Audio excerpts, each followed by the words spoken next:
Retour à la conscience. Il faut se garder de croire que cacher à l'enfant son abandon et son adoption puisse être une bonne chose.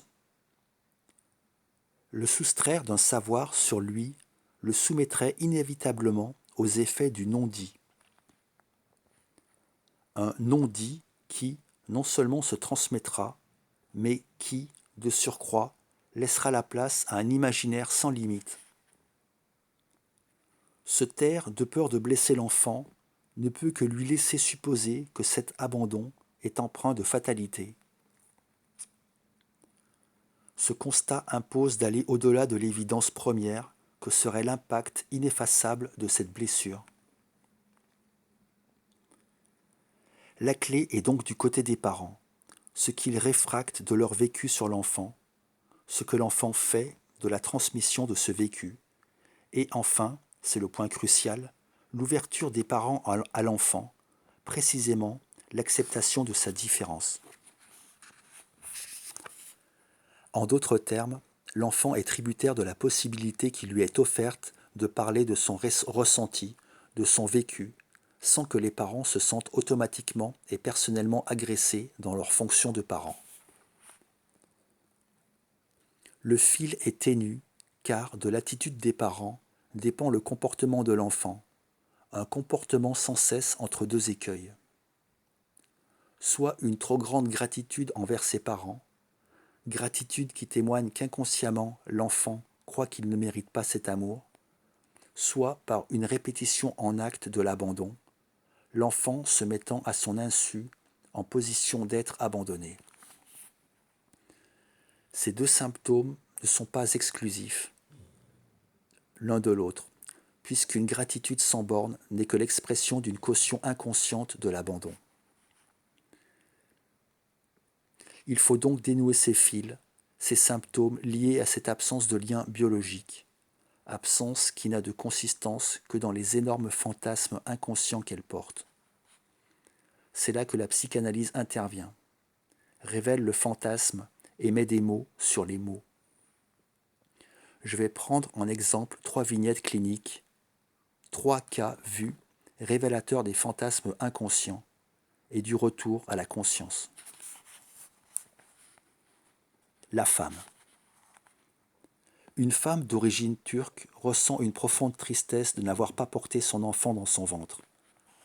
Elle a le sentiment qu'il manque quelque chose à cette relation, et ce, même si elle s'occupe beaucoup de son enfant. Cependant, cette souffrance sert aussi de levier, de rapprochement. Car c'est également par ce manque qu'elle croit partager, qu'elle ressent la force de son amour pour son fils. Mais le sentiment de manque est si brûlant qu'elle ne parvient pas à prononcer le nom de la mère biologique de son enfant, ne pouvant l'appeler autrement que la femme, et que, par ailleurs, elle ne peut en parler à son fils sans être saisie d'une émotion forte. Or, elle découvre en analyse que le mot ventre, en turc karine, comporte un double sens, un sens insu qui signifie ta femme. L'écoute de cet autre sens lui ouvre une nouvelle perspective en faisant émerger la dimension de fantasme à laquelle cette douleur s'adressait. Cette douleur qui, en conscience, se rapportait à son ventre, qui n'avait pas enfanté, n'était reliée, de fait, qu'au fantasme que le double sens de ce mot véhiculait, à savoir la croyance que le passage dans ce ventre aurait pu consacrer une alliance, une fusion absolue entre l'enfant et la mère qui deviendrait sa femme. En d'autres termes, ce n'est qu'en entendant ce désir d'être ta femme, la femme de l'enfant, qui insiste derrière ce ventre vécu comme un passage marquant, que pouvait lui être restituée la dimension de fantasmé rattachée à ce transit par le ventre, et, du même coup, la possibilité de relativiser le poids qu'elle inférait à cette partie du corps. Ce qui est patent, c'est que ne pas pouvoir parler de la mère biologique à son enfant, autrement qu'en la nommant la femme, témoigne qu'inconsciemment, Pour elle, c'était la vraie mère. Viscéralement, elle se sentait reléguée au rang de seconde mère, comme si la seule mère possible était celle qui avait porté l'enfant dans son ventre, eu égard au fantasme qui la hissait au rang de femme de l'enfant, d'où le nom, la femme, pour la mère biologique de l'enfant. Mais au-delà de cette femme à qui inconsciemment elle laissait sa place de mère, elle laissait sa place de mère à sa propre mère, comme si, seule celle qui avait porté l'enfant dans son ventre aurait pu l'être. L'amour très fort qu'elle ressentait pour son enfant, en croyant partager ce manque, n'était que l'effet d'une position d'enfant qu'elle ne voulait pas lâcher, c'est-à-dire le fantasme de la toute-puissance de son lien à sa propre mère. Ce qui est primordial à saisir, c'est que cette confusion douloureuse, ce panneau de la fusion absolue consacré par le ventre pour lequel elle s'abolissait, s'arrimait non pas à ce manque physique, mais bel et bien à une illusion qui l'enfermait dans une souffrance d'autant plus vive qu'elle ne pouvait en concevoir la raison sans écouter le sens de fantasme du mot refoulé. Un mot qui seul la tenait prisonnière de ces mots. Se permettre. Un homme, père d'un jeune enfant, éprouve très douloureusement une oligospermie qui l'a conduit à l'adoption. La survenue de son fils a été pour lui une grande joie. Cependant, il ne se sent pas vraiment père. Plus précisément, il a l'impression que s'il avait été le géniteur, s'il avait eu un sperme qui fonctionnait, il aurait pu se permettre beaucoup plus de choses dans la vie. Ce qui se répercute dans les relations avec son fils, avec qui il reste en retrait malgré un sentiment fort. S'il reconnaît le côté dérisoire et presque absurde de la chose, il adhère réellement à cette impression, source d'une vraie souffrance, d'autant qu'elle se redouble d'une sensation d'amoindrissement par rapport aux autres pères géniteurs qui représentent la figure de son père, très idéalisée par ailleurs. Or, le nœud du problème, après un sérieux parcours analytique, se condense dans le verbe se permettre. En effet, plusieurs fantasmes étaient détenus dans ce mot refoulé. Le premier concerne le pouvoir qu'il conférait au sperme et dont il se sentait privé, à savoir le pouvoir de le faire être, qu'il transférait au géniteur. Loin d'être lié au sperme lui-même, ce pouvoir l'était dans le signifiant refoulé, pour lequel ce père s'abolissait. Sperme, être. Mais il y a plus. Son point de vue sur son manque change lorsqu'il se rend compte que le pouvoir qu'il infère à cette substance n'a fait que prendre le relais d'une sensation ancienne de diminution par rapport à son propre père, que la découverte de son oligospermie n'a fait que renforcer, puis déplacer sur cette substance, qui en est venue à symboliser son manque. Il a toujours eu besoin de demander la permission à son père dans toutes les grandes décisions de sa vie. C'est comme s'il fallait que son père l'investisse d'une mission de père pour qu'il puisse réaliser ses désirs. C'est alors qu'il perçoit une série de fantasmes derrière ce besoin que son père lui permette ce qu'il souhaitait. D'une part, il repère que ce détour est destiné à se protéger de toute responsabilité en cas d'échec. D'autre part, et de façon plus vive, il se rend compte que, dans ce besoin d'être permis, littéralement, il était mis par son père. Au-delà du fantasme sexuel, il y a un sens symbolique fort. Il se faisait mettre par le père au sens où il en était dupe, non parce que son père était un salopard, comme il en a eu le sentiment à un moment de son analyse, mais parce qu'il lui prêtait un pouvoir de maîtrise sans faille. De là s'éclaire en quoi il ne pouvait pas se permettre grand-chose. Au-delà du sperme qui représentait cette puissance de maîtrise, Le désir était représenté par le père en tant que maître. Fantasmatiquement, s'il ne se permettait rien, c'est qu'il attendait de mettre ce père, de le baiser pour prendre sa place, comme si place de maître il y avait. Ce qui est remarquable, c'est que ce pouvoir quasi magique que ce patient inférait au sperme est dans la même veine au père, dont il supportait en termes d'impuissance le sentiment de manque, s'avérait lié non pas à cette substance en tant que telle, mais aux différents sens homophoniquement cachés dans ce signifiant, se permettre, sperme, être, se père, maître, se père, maître. En d'autres termes, c'est moins le deuil de l'enfant biologique qu'il faut faire que la mise à distance des fantasmes qu'il recèle pour le parent, le renvoyant à lui-même. Abandon. Une jeune femme adoptée à l'âge de 1 an constate tristement que dans toutes ses histoires d'amour, elle s'est faite abandonner. Au fur et à mesure de ces séances, elle met en évidence à un premier niveau que c'est la peur de l'abandon, l'anticipation de celui-ci qui la mettait en position de le précipiter au moindre problème, comme s'il ne pouvait qu'être fatal. Elle réalise quelque chose d'infantile dans cette position, où, d'une certaine manière, elle remettait la question de son désir entre les mains de l'autre. Elle met en relation ce symptôme avec son histoire d'abandon premier, dont elle n'a pas su vraiment parler avec ses parents, qui, selon elle, avaient peur de lui faire mal en traitant de ce sujet. Au bout d'un certain temps, elle s'aperçoit que derrière cette peur insistait un désir inconscient. C'est au moment où elle entrevoit sa part de jeu dans cet abandon que le mot abandon lui-même résonne autrement à ses oreilles. Elle entend dans ce mot a, privatif, bande, don, a, bande, don.